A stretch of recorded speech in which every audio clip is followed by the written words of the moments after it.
मोदी और योगी गाड़ियों से कुचलना चाहता है किसान आंदोलन को, मजदूर आंदोलन को, जनतांत्रिक आंदोलन को, तो हम वोटों की बड़ी ताकत से इस सरकार को कुचल कर बाहर फेंक देंगे।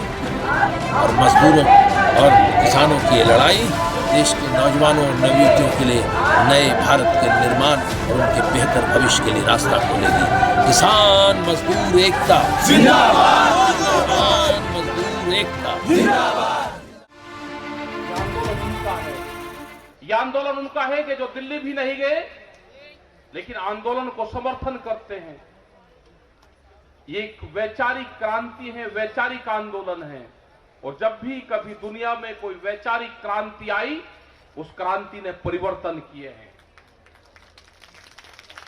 इसमें अलग अलग तरह के लोग आएंगे, इसमें अलग अलग तरह के भाषा के लोग आएंगे, विभिन्न तरह के इसमें झंडे दिखेंगे हमको। ये आज जब संयुक्त मोर्चा बना और दिल्ली के बॉर्डरों पे आया, अलग अलग झंडे लेकर आया, तो किसी को किसी झंडे से कोई ऐतराज नहीं रहा। लेकिन सरकार आज भी लगी हुई है, वो एक एक लोगों को अलग अलग नाम से उस पर एलिगेशन लगाती रही। अगर उसको सिख कम्युनिटीज के लोग दिखे तो उनको खालिस्तानी बताने का काम करा, उनकी सपोर्ट दूसरे लोगों ने दी। अगर लाल झंडा दिखा तो माओवादी बताया, उनकी सपोर्ट दूसरे लोगों ने किया। उन्हें कहा कि ना गुस्सा होने की जरूरत नहीं है, ये एक एक को, ये जो आरएसएस के लोग हैं, जो बीजेपी के लोग हैं, ये एक एक को तोड़ना चाहते हैं। इनसे गुस्सा नहीं होने की जरूरत, इनसे सीखने की जरूरत है। ये क्या क्या कहेंगे, इसके लपेटे में सबको लेंगे। धीरे धीरे इंतजार करना, नंबर सबका आएगा। पहले पंजाब को खालिस्तानी बताया, फिर लाल झंडे को माओवादी बताया, फिर हरियाणा के लोगों को उग्रवादी बताया, फिर अगर पश्चिम के लोग आए उनको जातिस्तानी बताया। अलग अलग तरह के नाम लिए तो फिर हम समझ गए कि ये सबको एक एक को तोड़ने की कोशिश कर रहे। हम एकजुट रहेंगे, गुस्सा नहीं करेंगे हम। और एक साल हमारा बहुत अच्छे तरीके से बीता। एक साल का जो कठिन सफर था, हमने कुर्बानियां दी, उन परिवारों को ने कुर्बानियां दी जो 750 किसान इस आंदोलन में शहीद हुए, जो मजदूर शहीद हुए, जो देश के नौजवान थे, जो भविष्य थे उन परिवारों का, वो शहीद हुए। इस आंदोलन की जीत का अगर श्रेय जाएगा तो उन शहीद परिवारों को जाएगा। इस आंदोलन में अगर कुछ घटना घटित होगी तो उसकी जिम्मेदारी संयुक्त मोर्चे की होगी। सरकार अभी धोखा कर रही है, अभी सचेत रहने की जरूरत है। अभी सरकार ठीक लाइन पे बातचीत को नहीं आई। सरकार षड्यंत्रकारी है, वो धोखेबाज है, वो बेईमान है, वो भी किसान समाज को, मजदूर को नीचा दिखाने की कोशिश कर रही है। आज भी वो इस शिक्ष में है कि किसानों को कैसे नीचा दिखाकर इनको घर भेज दिया जाए। अभी उनका प्लेटफॉर्म साफ नहीं है, उनके मन साफ नहीं है, अभी वो बातचीत करने को कोई तैयार नहीं है। अभी हमारे मुद्दे हैं, ये कहते हैं कि अभी 10 दिन का एक एलिगेशन सम्मेलन चलेगा, एलिगेशन सम्मेलन। उसमें सचेत रहना हमको, सबको घबराना नहीं। अभी चलेंगे, जितने भी हमारे पेपर के साथी हैं वो एक ही क्वेश्चन आपसे करेंगे कि 3 कानून वापसी हो गया, आप घर क्यों नहीं जा रहे। ये 10 दिन का अभियान चलेगा, उसमें सचेत रहना, घबराने की जरूरत नहीं उससे।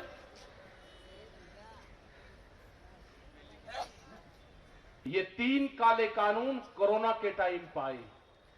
कोरोना एक देश में बीमारी थी, कोरोना देश की जनता के लिए बीमारी थी। 3 कानून भी देश की जनता के लिए बीमारी थे। दोनों का उद्गम स्थान एक ही टाइम पे हुआ। क्या कोरोना खत्म हो गया? क्या देश से पूरी बीमारियां खत्म होगी? क्या अस्पतालों के ताले लग गए? देश में कोई बीमारी नहीं है? इसी तरह से 3 काले कानून वापसी होना किसानों की बीमारी खत्म होना नहीं है। किसानों की और भी बहुत बीमारियां हैं। सबसे बड़ा इशू एमएसपी, और एमएसपी के सबसे बड़े वकील रहे हैं देश के प्रधानमंत्री नरेंद्र मोदी। ये 2011 में जब मुख्यमंत्री गुजरात के थे, एक फाइनेंशियल एक कमेटी बनी थी, कई मुख्यमंत्री उसमें थे और भी एक्सपर्ट लोग थे। उस टाइम की सरकार ने इनको जिम्मेदारी दी थी कि एमएसपी पे क्या करना चाहिए, वो ड्राफ्ट तैयार करो। इन्होंने पीएचडी उस पे की, अपना ड्राफ्ट तैयार किया और उस टाइम की भारत सरकार को ड्राफ्ट सौंपा। उसमें था कि एमएसपी को गारंटी कानून बनाया जाए। जिन विद्यार्थियों ने एमएसपी पे पीएचडी की हो, वो उस पे वकालत करी हो, अपना वकालतनामा लगाया हो, उनका प्रमोशन यहां आज वे जज बन गए, देश के प्रधानमंत्री बन गए, उनकी कोर्ट में फैसला चला गया। अब दूसरी कमेटी की जरूरत कहां है? उन्होंने तो उस पर पीएचडी की है। देश की जनता को धोखे में रखा जा रहा। कहते हैं जी एमएसपी से बड़ा नुकसान होगा। आप कहो ना, एक्सपर्ट क्यों कह रहे हो कि धोखा होगा? आप कहो कि एमएसपी किसानों के लिए नुकसान का सौदा है। अगर हम एमएसपी देंगे, उस पर गारंटी देंगे, तो उससे किसानों को नुकसान होगा। आप कहो, हम कह रहे हैं कि हमको फायदा होगा, आप दो एमएसपी। लेकिन एमएसपी इसलिए नहीं देना चाहते कि बड़े व्यापारी जो उद्योगपति इनके हैं, उनके गोदाम बनवा दिए, सस्ता अनाज खरीद के उन गोदामों में भरा जाएगा, देश के किसानों की अनाज की लूट होगी, इसलिए एमएसपी देना नहीं चाहते।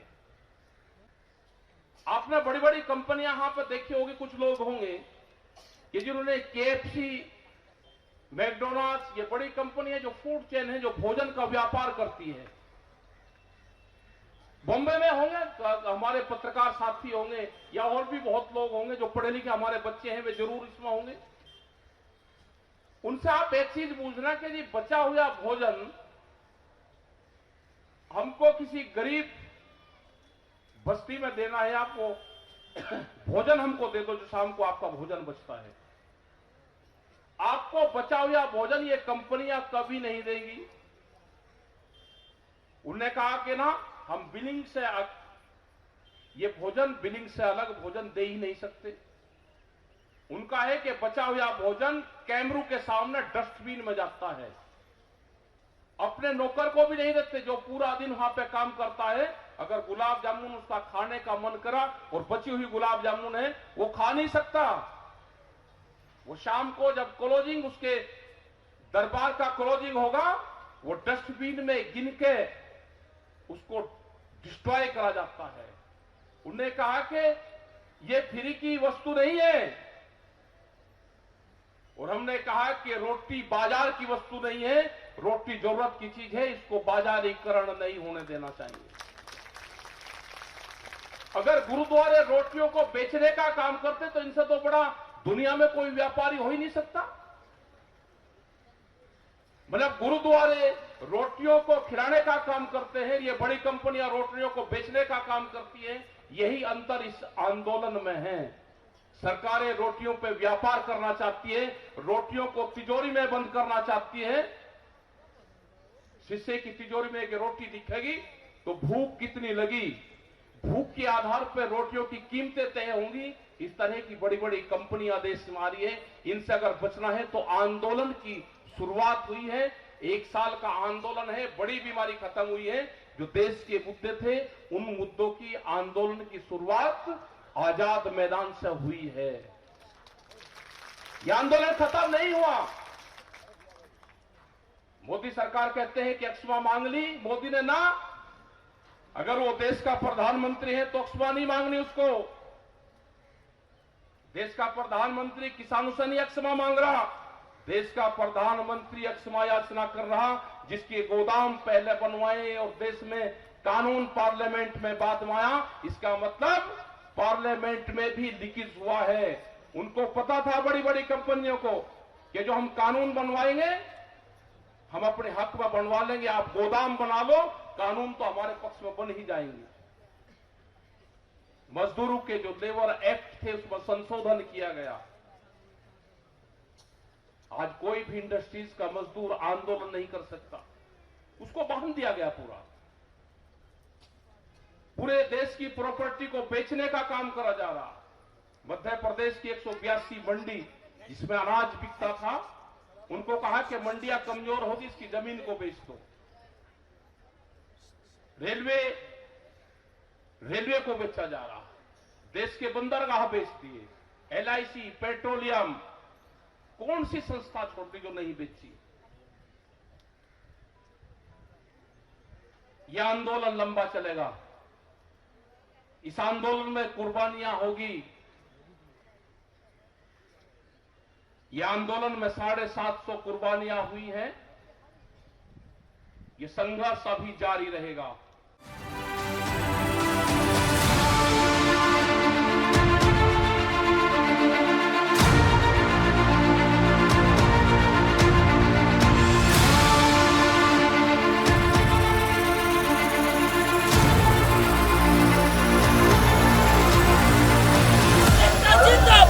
जिंदाबाद जिंदाबाद शहीद किसान अमर रहे, अमर रहे अमर रहे, शहीद किसान अमर रहे, अमर रहे अमर रहे, शहीद किसान को लाख सलाम, लाख सलाम लाख सलाम।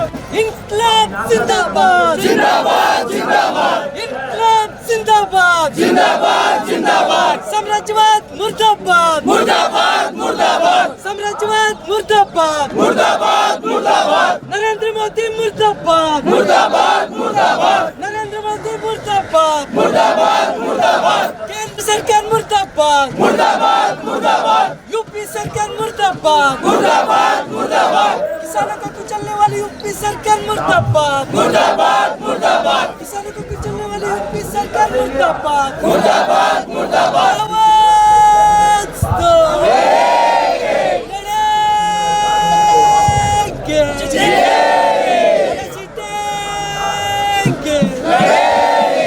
हम सब एक हैं, हम सब एक हैं। भगत सिंह तेरे सपनों को मंजिल तक पहुंचाएंगे, भगत सिंह तेरे सपनों को मंजिल तक पहुंचाएंगे। कौन बनाया हिंदुस्तान? आवाज आवाज, कौन बनाया हिंदुस्तान? अरे कौन बनाया हिंदुस्तान? अरे आवाज नहीं आ रहा, आवाज आवाज बनाया, कौन बना हिंदुस्तान? देश का देश का देश का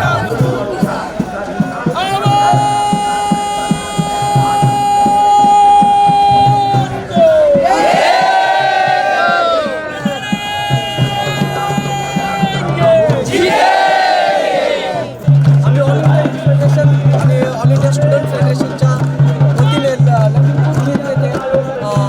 शहीद झालेल्या किसानांना विनम्र अभिवादन करतो, त्यांना त्यांच्या लढ्याला क्रांतिकारी सलाम करतो। जय भीम लाल।